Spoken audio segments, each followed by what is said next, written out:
Spartacus was not born a name of legend, but of circumstance. A Thracian by birth, he was captured, enslaved, and forced to endure the cruelty of the Roman world.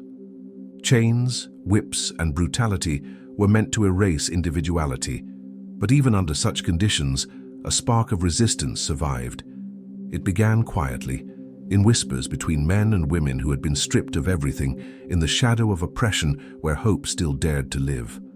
The first acts of defiance were small, nearly invisible to the eyes of the masters. A stolen tool, a late march, a shared glance that spoke of a future beyond submission. These acts gathered momentum, drawing together men from distant lands, gladiators, shepherds, farmers, fugitives, each with skill and courage shaped by hardship. They became a force not through training but through necessity, not through fear but through a shared desire to reclaim their lives. Spartacus emerged as a natural leader, not by claim or decree, but through competence, vision, and the respect of those around him. He organized the escape from the gladiatorial school in Capua, where men had been forced to fight and die for sport. That first strike, though modest, proved that rebellion was possible.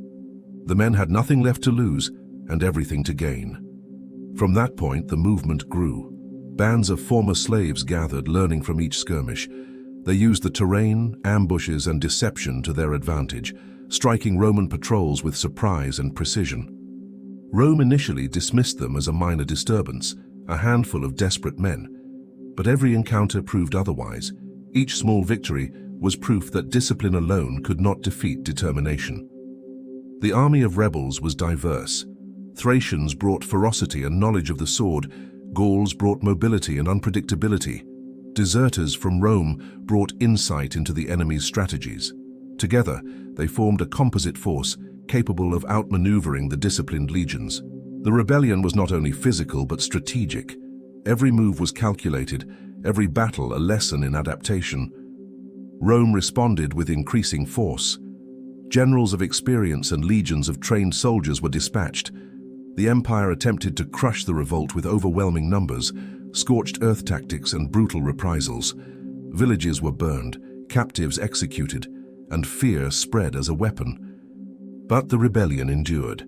Each act of cruelty only hardened resolve, and the movement grew not smaller but larger, drawing in those who had long suffered silently under Roman rule.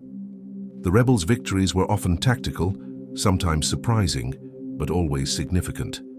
They liberated towns, captured supplies, and demonstrated that the Roman army could be challenged. They moved swiftly, striking and vanishing, never allowing the legions to pin them down. Each engagement taught lessons about terrain, timing, and the psychology of fear, and the army became increasingly skilled, disciplined, and resilient.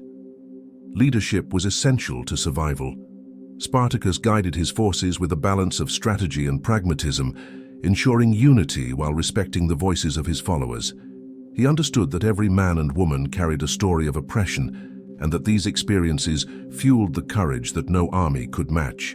Morale, loyalty, and purpose were as important as weapons and numbers. The rebellion reached its peak in Italy, spreading across regions and inspiring hope among the oppressed.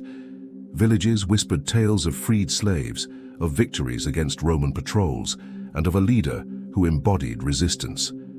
The movement became symbolic, a moral challenge to the empire. It was not just an army, it was a statement that humanity cannot be fully subdued by chains, whips, or laws. Battles became larger, and the Romans escalated their campaigns. They deployed entire legions, commanded by skilled generals, to trap and destroy the insurgent forces. Despite these overwhelming odds, the rebels continued to adapt. Guerrilla tactics, strategic retreats, and carefully planned ambushes allowed them to survive and occasionally win against superior forces. They became experts at using fear and misdirection, turning the rigidity of the Roman military into a vulnerability. Supply and sustenance were constant concerns, food and resources were scarce, and starvation threatened morale as much as enemy swords. Yet the rebels found ways to survive, raiding convoys, foraging, and distributing what they captured. These efforts strengthened unity, demonstrating that even in adversity, collaboration and ingenuity could overcome limitations. As the campaign extended, the movement's ambition grew. The rebels considered marching on Rome itself, imagining a strike that could challenge the heart of the empire. Such a plan was dangerous, requiring discipline, coordination, and careful judgment. It was a testament to their growing confidence and organizational skill, but it also highlighted the enormous stakes. One misstep could end the rebellion entirely. Throughout the conflict, the rebels faced internal challenges. Not every recruit could withstand the hardships of constant movement, battle, and scarcity.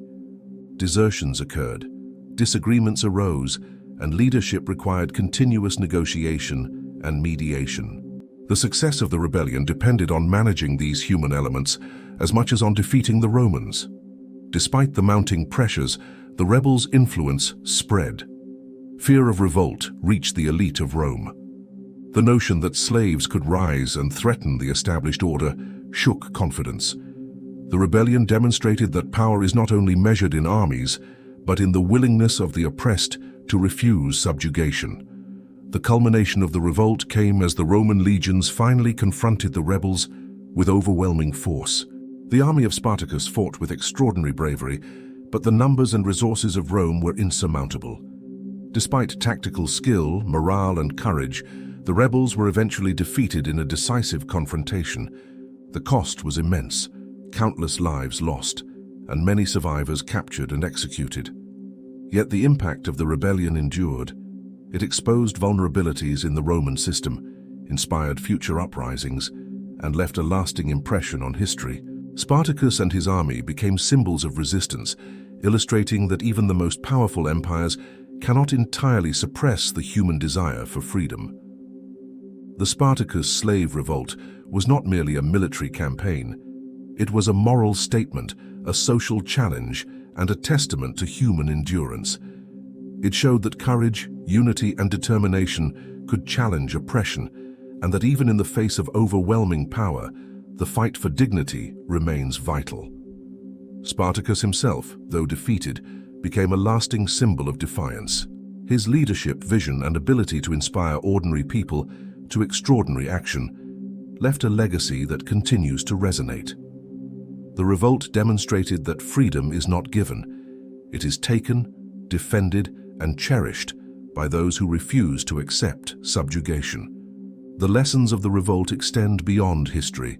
They are a reminder that oppression breeds resistance, that courage can emerge from despair, and that human beings will always seek to reclaim their lives and their dignity.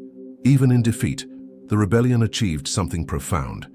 It proved that the human spirit cannot be fully conquered. In the end, the Spartacus slave revolt is remembered not just as a battle, but as a movement. It challenged the foundations of an empire, inspired countless individuals across generations, and exemplified the enduring power of collective resistance. It remains a story of struggle, sacrifice, and the unyielding pursuit of freedom. Even as Rome reclaimed control, the echo of the revolt persisted. Men and women remembered the defiance, told the story in whispers, and carried forward the lesson that no chain, no whip, and no law can fully extinguish the desire to be free. Spartacus, once a slave, became a symbol not of victory alone, but of the enduring human capacity to resist, endure, and hope.